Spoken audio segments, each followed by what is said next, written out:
All right, and moving on, Russian President Vladimir Putin has hit out at the latest sanctions imposed by the United States. Now, speaking to reporters in Moscow, Putin called Washington's move an unfriendly act that could backfire by spiking global oil prices. For Russia, he acknowledged that the sanctions would have certain consequences, but maintained that they would not significantly impact the country's economy.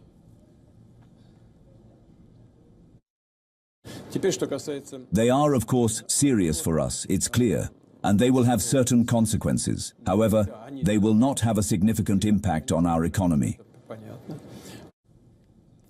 U.S. President Donald Trump reacted to his Russian counterpart's dismissal of sanctions that hit Moscow's two largest oil companies.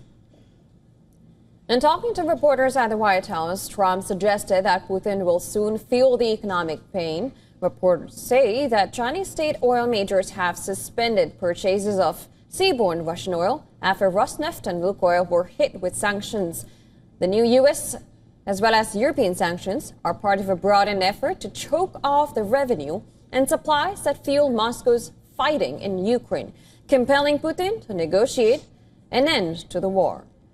Now, on Thursday, Ukrainian President Volodymyr Zelensky met with EU leaders in Brussels. Reports say that the EU leaders have tasked the European Commission to move ahead with proposals to fund Ukraine for the war for the next 2 years, with loans funded by frozen Russian assets.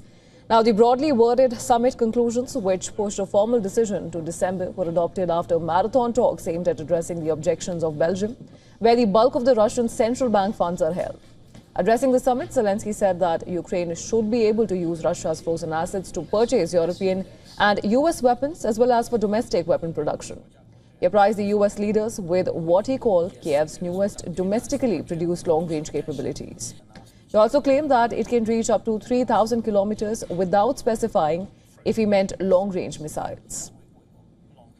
We are using long-range Ukrainian-made capabilities, with ranges starting from 150 kilometers to 3,000 kilometers, and these are the state's newest capabilities.